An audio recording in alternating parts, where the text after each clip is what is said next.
Good morning. This is Bill from Auto Europa Naples on a day filled with noisy Fiat Abarths popping in the distance. Anyway, what I have today is, first of all, I have stunning weather. This is my weather.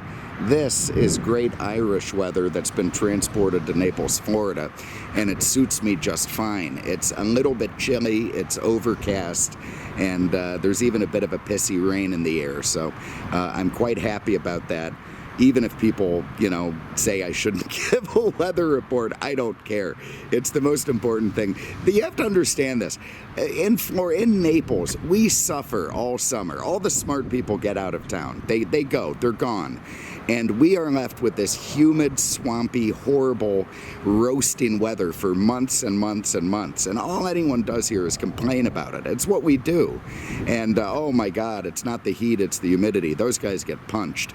But anyway, it's the thing. And then all of a sudden, November rolls around, things start changing. We start to get the most glorious weather, and it's just a hot topic. So sorry about, you folks in the rest of the country who don't care about Naples weather, but it is a topic that we go on about here. In other news, what are the chances? I showed you yesterday that I got one. I got this, to me, this incredible Buick Electra Park Avenue. I mean, a car that I haven't seen in 15 years, and it's a nice one. And then immediately after, this thing rolls in. This is an Electra estate wagon from 1989. Of course, obviously the same platform. I haven't seen either one of these cars in almost 2 decades. All of a sudden, I've got 2 of them. So I don't know what we're going to do. We may package these as a his and hers type thing. They may have to be sold together, or I may never sell them at all. I mean, I can't imagine cars that I would rather drive than these things. It's also become pickup truck central around here. That is an 87, believe it or not, even though it looks like a 62. One of the final year of that style. Useless step-side bed, but it looks pretty cool. And that belongs to a friend of mine who bought one of our Maseratis yesterday. A very nice guy named, I won't name any names. His name's Al. But anyway, Al once sucker punched me 20 years ago, maybe 28 years ago. I won't let him forget that, but he's turned into a very nice guy today. I've also got my old tired Silverado, and then another Al truck up there, which is a more modern Silverado that he put a ridiculous cam in. So anyway, I've got pickup trucks scattered all over the place. It's like some sort of redneck convention. I've got Oldsmobiles, or Buicks, I should say, hanging out. And it's just a fascinating day. I do have this, finally, 04 Cadillac XLR Roadster. Now, the Cadillac XLR has historically been one of my favorite cars for a variety of reasons. For one thing, it's kind of a Corvette for older guys, and I'm an older guy, and I do like Corvettes, but I don't like getting in and out of them. The Cadillac sort of addresses that. Also, it was a halo car from Cadillac, something designed to really celebrate the rejuvenation of their brand. It was designed on the 1999 Evoque concept car. A name later borrowed by Range Rover to make something really embarrassing. But back then, nobody had heard of it. It was just the Evoque Cadillac show car. And they did make it, very much like that car. It retained a lot of the features. It is obviously very, very angular. The designer sort of threw the protractor away and just came out with a bunch of angles. It was designed to compete with the Mercedes SL, the Jaguar XK, the Lexus SC, and I think it did a rather stellar job of that. And the thing that I really like about it is that it is lower and longer and wider than any of those cars, and I think that's pretty cool. And of course, that goes back to its Corvette underpinnings. It utilizes Cadillac's art and science design, which to me is a really ridiculous, the way these sort of foo-foo-y designer types all get together. They, probably have a nice breakfast somewhere with oat bran and kombucha or whatever that weird drink is. And, they talk about things that nobody else cares about. And they came up with this, the art and science approach to car building, which sounds like something a 4th grader takes to school on his first day. But anyway, the CTS was the first of them. I think the XLR wears the lines the best. It is by far, to me, the best looking of these art and science Cadillacs. Unfortunately, it was discontinued, but it enjoyed a pretty good run. They were pretty damn expensive, and I think they're just phenomenal cars. Maybe, in fact, I don't think there's a maybe about it. Definitely future collectibles, and a very fun car to have around. Anyway, let's get into this thing. We're going to start inside the trunk. So there's a little pad under here you push. It senses the key fob in your hand and maybe will do something. Up comes the trunk by power. Now you actually get a lot of room in here when the top is up. You can push this thing back and forward, move it around, this little divider, take it out altogether, and all of a sudden you've got tons of room in the back for whatever it is you're going to need. Not really a problem at all. Now, this has to be in place for the top to work. It hits little micro switches in here to let it know that the top's ready. And now all you get is this little container back here. You're probably not getting a set of golf clubs in there with the top down. But it's good enough, certainly good enough for a weekend trip, to pick up a buddy at the airport, that kind of thing. And that's just fine as far as I'm concerned. I also like the quad pipes there at the back, quite centered, letting that V8 Northstar breathe. But anyway, that is the trunk of the car, and it is power assist because it needs to be for the function of the top. Let's have a look under the hood. I also like these little pinch guys here to open the door. Now here's what's interesting. When Cadillac decided to build this thing, they were originally thinking about the CTS platform, but they decided instead on the Corvette platform, which I think was a very smart move. But in doing so, they had the option of running a big LS in this thing, the supercharged whatever else. But I think they decided that Cadillac buyers didn't want a Chevy engine, so they used their own Northstar design. This is now like the 3rd or 4th gen Northstar. All the original problems they had with those things are kind of gone by the wayside, and it's become a pretty great engine. 4.6 liters, VVT, variable valve timing, which lets it breathe really good. Uses a forged crank. They up the compression ratio. Got an extra 20 or so horsepower out of it, and much more pound-feet of torque. So this was, at the time, the most powerful Northstar you could get in the XLR, 320 horsepower, and it motivates the car just fine. And, you know, compared with its competition in 04, it had exactly the same or even a little bit more beef to it, so it did great. I also like that it's very simple under here. You know, got this big sort of ridiculous plasticky engine cover, but it's fine. There's not all kinds of wires, tubes, and pipes everywhere. Just very simplistic engine bay. I think looks quite nice and very, very lovely under there. So, to me, a great motor to have in the car. Of course, most of those were front drivers mounted the other way, so it took a little bit of doing to put it that way. All right, very quickly, I'm going to run the top down so you can see it. I'm fighting the rain a little bit today, so you have to be careful. But anyway, to start it up, foot on the brake, tap that guy. The Bulgari instrument cluster does a neat little self-test, as does the heads-up display. To run the top, we're going to push back on this guy. The windows go down. That little divider thing comes up. The trunk comes up, which you can kind of see through the slit. This disconnects from the header panel, and back it goes. Now this top was designed by the same, it's a collaboration, I think, between Porsche and Mercedes. It's a German top company that does the tops on the SLs and some other folding hardtop, and they did it for Cadillac. And even if it's not the fastest top in the world, it works pretty great. So let's have a look at the car now with that top down. Absolutely beautiful. And here's the thing that I really like about the XLR is that it looks really good with the top up or the top down. It seems like a lot of convertibles, they don't have a really nice roof line because it's sort of an afterthought. Like the SL, you know, I love SLs, but I don't feel like their folding hardtop roof line is all that nice. With the Cadillac, it's this lovely angular sloping design that really fits with the car, and as such, I think it makes it look beautiful with the top up or the top down. You see you get little roll bars there in the back, and You know, I love the sort of angular taillights, all very pretty.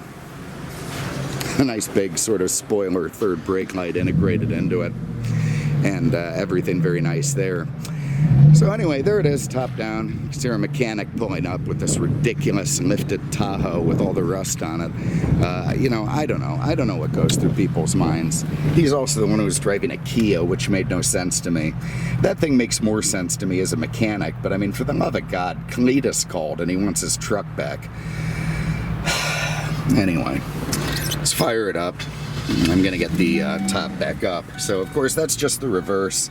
Press forward on this. Up comes that little divider, blocks your view. Up comes the trunk lid. That little cover flaps back. Up comes this lovely aluminum folding hardtop. Love the way it sort of Z's itself in the back with those little quartering windows. Finds its way into the header panel, seals itself down.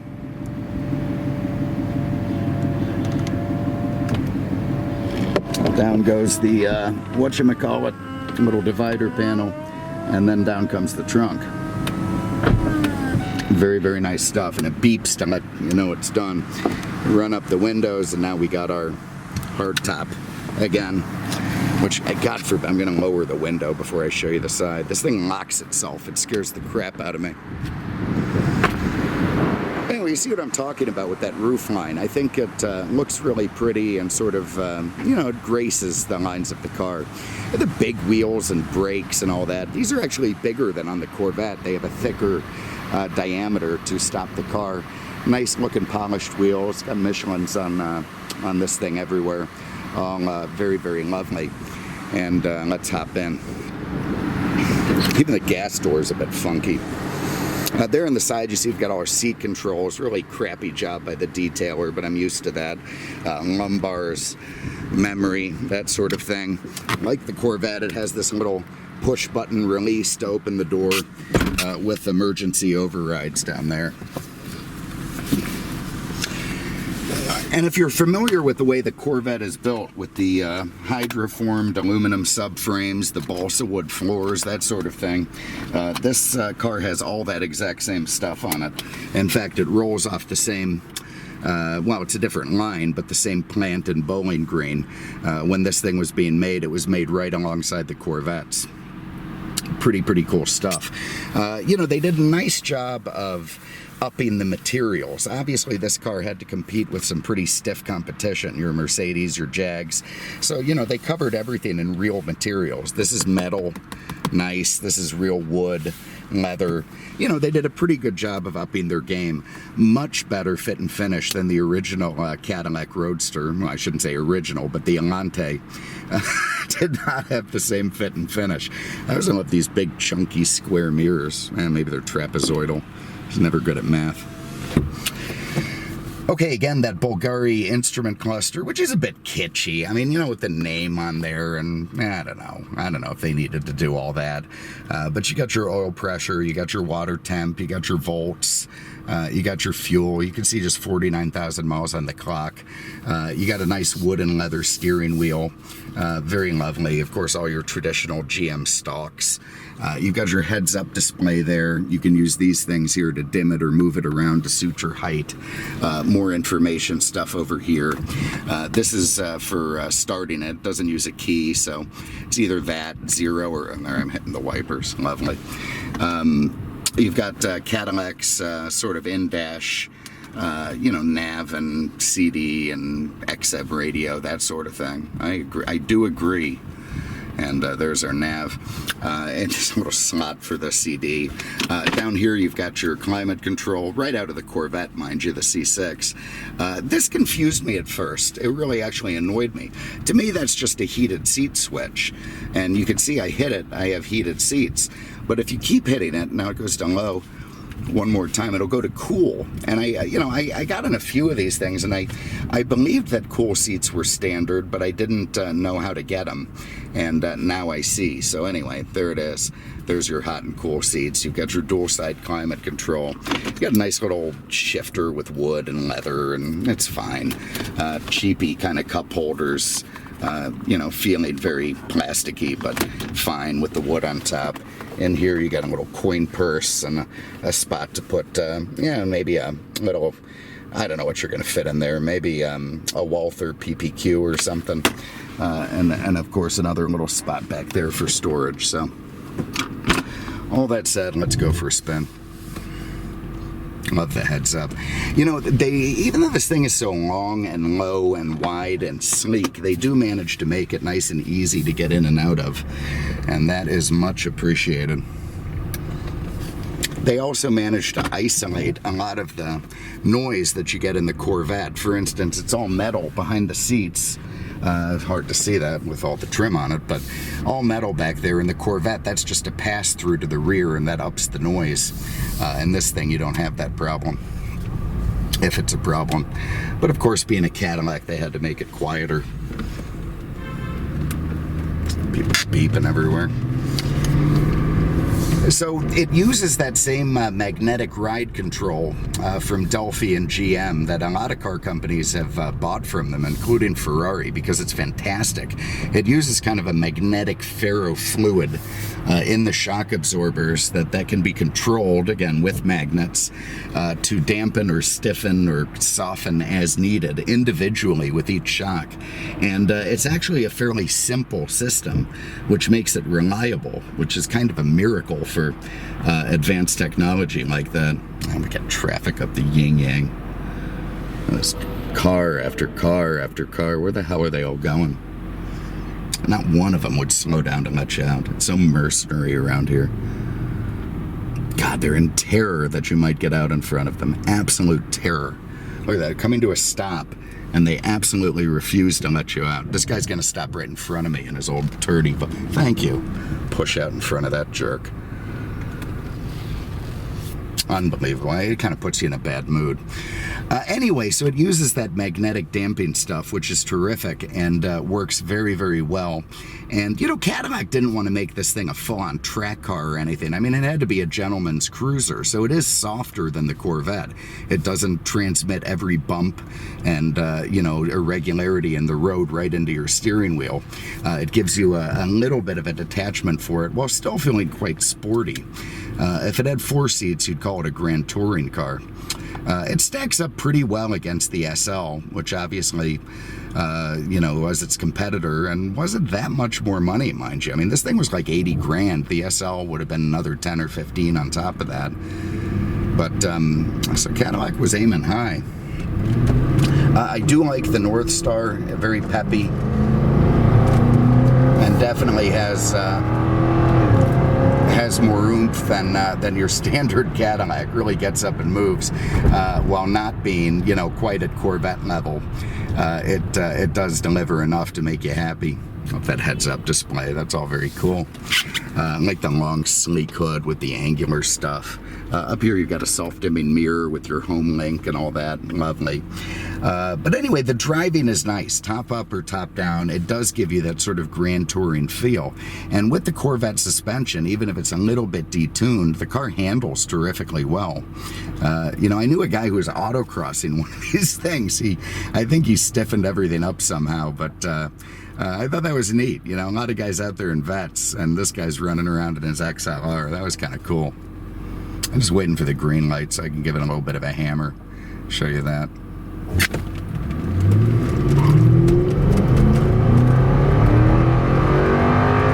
That thing's screaming.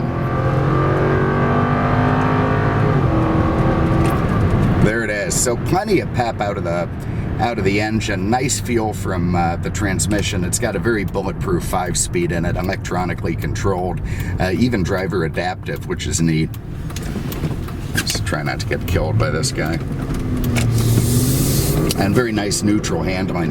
So anyway, this is for sale on our site. It's one that I bought at that collector car auction. I had to pay a ton for it, but I love these things. This is a 2004 XLR Roadster, 49,000 miles. You can see it on aenaples.com.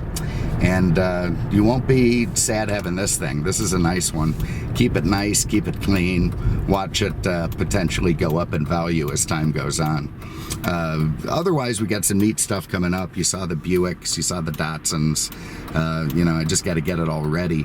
That yellow Saab, it's still a basket case. I got so many projects back there.